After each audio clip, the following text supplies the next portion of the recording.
इस पार्ट में हम सेल डिवीजन के बारे में डिस्कस करेंगे। By means of cell division cells reproduce and increase in number, यानी कि सेल डिवीजन के थ्रू सेल्स जो है, जितने भी लिविंग ऑर्गेनिजम्स में सेल्स हैं, वो सेल डिवीजन होती है उनमें और फिर वो नंबर में बढ़ते हैं, यानी कि अपना नंबर सेल डिवीजन के थ्रू बढ़ाते हैं। Nucleus divides first known as karyokinesis, यानी कि न्यूक्लियस, जो सेल के अंदर न्यूक्लियस होता है, वो सबसे पहले डिवाइड होता है सेल डिवीजन में। इस प्रोसेस को हम कहते हैं karyokinesis. Karyokinesis is followed by cytokinesis, division of cytoplasm, यानी कि जो कैरियोकाइनेसिस होती है, कैरियोकाइनेसिस के बाद साइटोकाइनेसिस होती है, यानी कि जो न्यूक्लियस के अराउंड साइटोप्लाज्म होता है, पहले न्यूक्लियस डिवाइड हो जाता है, उसे हम कैरियोकाइनेसिस कहते हैं।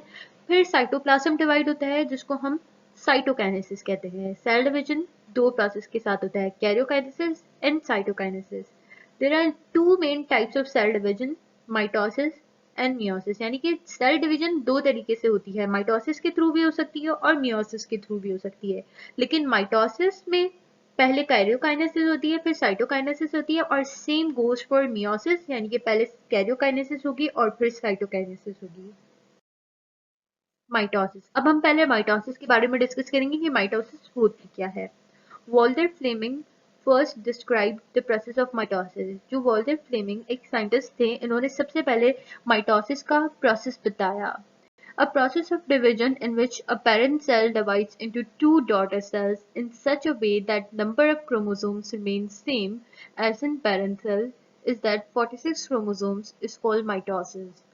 यानी कि एक वो तरीका डिवीजन का जिसमें जो पेरेंट सेल है वो दो डॉटर सेल्स में डिवाइड हो जाए, इस तरीके से कि जितने भी क्रोमोसोम्स एक पेरेंट सेल में हो, वही क्रोमोसोम्स उतने ही नंबर दो डॉटर सेल्स में भी आए। जैसे इंसानों के क्रोमोसोम नंबर हमें पता है 46 क्रोमोसोम होते हैं एक सेल के अंदर इंसान के। तो जब इंसान का सेल माइटोसिस करता है और वो एक सेल से दो डॉटर सेल्स बनते हैं, तो जो दो डॉटर सेल्स होते हैं माइटोसिस के थ्रू जो बनते हैं, उनका भी जो नंबर ऑफ क्रोमोसोम होता है वो 46 ही होता है। Karyokinesis in mitosis is divided into four main phases, which are prophase, metaphase, anaphase and telophase. यानी कि हमने ये पढ़ा था कि हर सेल डिवीजन में पहले कैरियोकाइनेसिस होती है, उसके बाद साइटोकाइनेसिस होती है। जो माइटोसिस की कैरियोकाइनेसिस होती है, यानी कि न्यूक्लियस जब डिवाइड होता है माइटोसिस में, तो वो फोर फेजेस से गुजर के फिर डिवाइड होता है। पहला फेज होता है प्रोफेज, फिर आता है मेटाफेज, फिर एनाफेज एंड देन टीलोफेज। अब हम आगे एक एक के बारे में डिस्कस करेंगे। प्रोफेज, क्रोमेटिन नेटवर्क कंडेंसेस, यानी कि क्रोमेटिन नेटवर्क प्रोफेज से सबसे पहले ये स्टेप होता है कि क्रोमेटिन नेटवर्क गाढ़ा होने लग जाता है। अब गाढ़ा कैसे होता है? गाढ़ा होने से भी पहले डीएनए की रेप्लिकेशन होती है। डीएनए हमें पता है डबल हेलिक्स शेप का होता है, लाइक दिस। मैं अभी बना के दिखाती हूँ आपको। इनकी दो स्ट्रैंड्स होती हैं जो कि आपस में कॉइल्ड होती हैं, लाइक दिस। ठीक है, एक्सक्यूज टू माई ड्राइंग।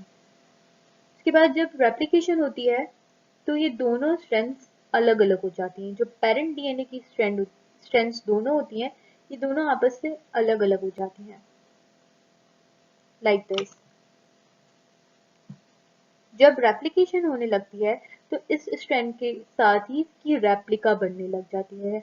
ये देखिए यहाँ पर, यानी कि कॉपी बनने लग जाती है एग्जैक्टली इसी स्ट्रैंड की, लेकिन वो रेप्लिका होती है, यहाँ पर भी बन जाती है। इस तरह से क्या होता है कि एक डीएनए जो कि पेरेंट डीएनए होता है, उससे दो डीएनए बन जाते हैं।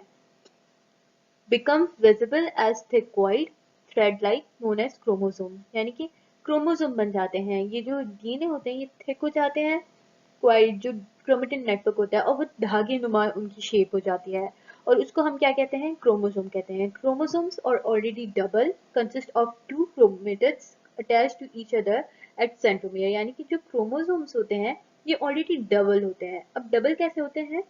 कि जब दो क्रोमेटिड्स होते हैं वो आपस में सेंटर से सेंट्रोमियर के थ्रू अटैच्ड होते हैं। अब मैं आपको यहाँ पर ड्रॉ करके दिखाती हूँ। ये देखिए कि एक सेंट्रोमियर और ये दूसरा सेंट्रोमियर।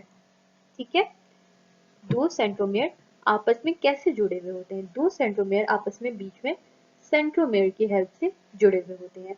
इनके बीच में ये जो ब्लू कलर का है ये सेंट्रोमियर है, और ये जो साइड्स में दो हैं ये क्रोमेटिड्स है। और इस पूरे को हम क्या कहते हैं, इस पूरे को हम कहते हैं क्रोमोसोम। तो इस तरह से क्रोमोसोम ऑलरेडी डबल होता है, 2 क्रोमेटिड से बना हुआ होता है। न्यूक्लियर मेम्ब्रेन डिसअपियर्स, जो न्यूक्लियर मेम्ब्रेन होती है न्यूक्लियस के अराउंड, वो डिसअपियर होने लग जाती है प्रोफेज में। Centromere divides to form 2 centrioles, यानी कि जो सेंट्रोमियर होता है वो डिवाइड हो जाता है और वो 2 सेंट्रियोल्स बनाने लग जाता है। यानी कि यहाँ पर ये देखें, ये जो बीच में मैंने आपको अभी बताया कि 2 क्रोमेटिड्स जब बीच में सेंट्रोमियर से जुड़े होते हैं, वो जो सेंटर वाला सेंट्रोमियर होता है वो अपोजिट पोल्स पे चले जाते हैं और वो सेंट्रोमियर जो है वो सेंट्रियोल्स बनाते हैं 2।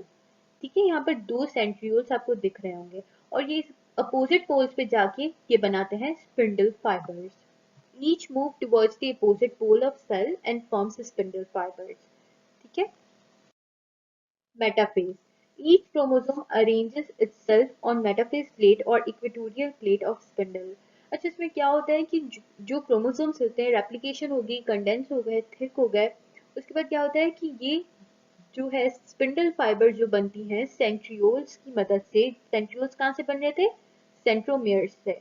तो सेंट्रोमियर जब 2 सेंट्रियोल्स बना रहे थे और वो अपोजिट पोल्स पे जाके स्पिंडल फाइबर्स बना रहे थे, स्पिंडल फाइबर्स के बीच में जो है क्रोमोसोम्स खुद को अरेंज करते हैं, जैसा कि आप लोग यहाँ पर देख सकते हैं। ये देखिए, बीच में इन लोगों ने खुद को अरेंज कर दिया हुआ है और इस प्लेट को हम कहते हैं इक्वेटोरियल प्लेट या तो फिर metaphase plate. Each chromosome is attached to separate spindle fiber by its centromere. जो सेंट्रोमियर होता है इनका क्रोमोसोम के बीच में, वो स्पिंडल फाइबर से अटैच होने में क्रोमोसोम्स को हेल्प करता है। एनाफेज, थर्ड ये है phase.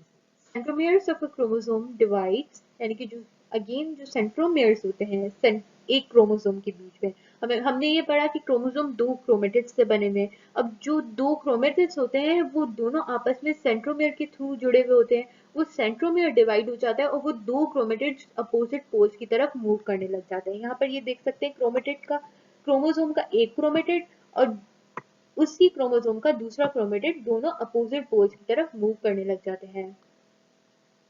Each chromatid begins to move towards the opposite poles, यानी कि हर जो क्रोमेटिड होता है वो एक दूसरे से अपोजिट डायरेक्शन में मूव करने लग जाता है।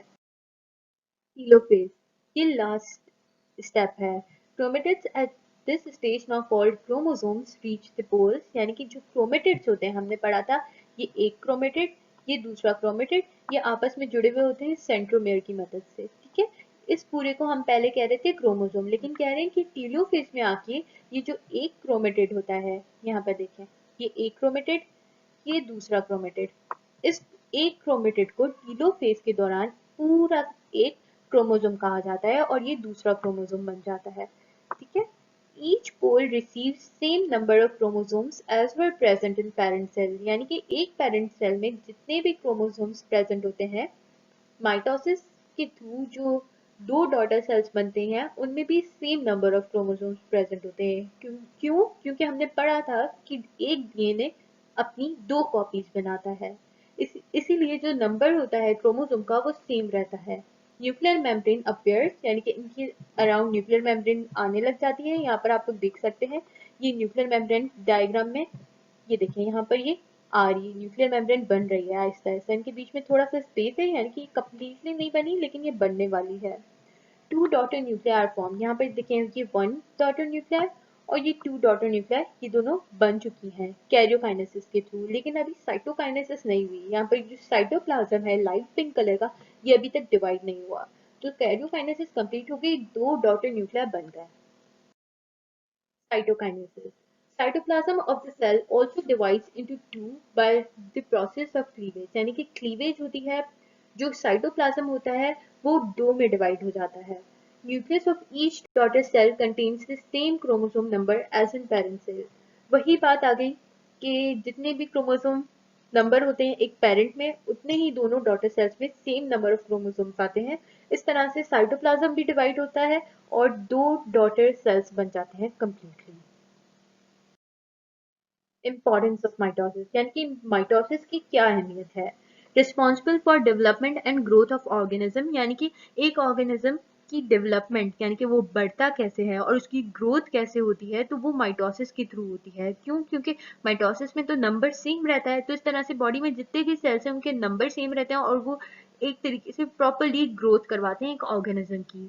Almost all kinds of asexual reproduction and vegetative propagation place by mitosis, यानी कि जितनी भी असेक्सुअल रिप्रोडक्शन होती है यानी कि जिसमें दूसरे पेरेंट की नीड नहीं होती, सिर्फ एक पेरेंट से ही रिप्रोडक्शन होती है, तो उसमें हमें माइटोसिस बहुत ज़्यादा हेल्प कर पाता है। और वेजिटेटिव प्रोपेगेशन में भी हमें बहुत ज़्यादा माइटोसिस हेल्प करती है।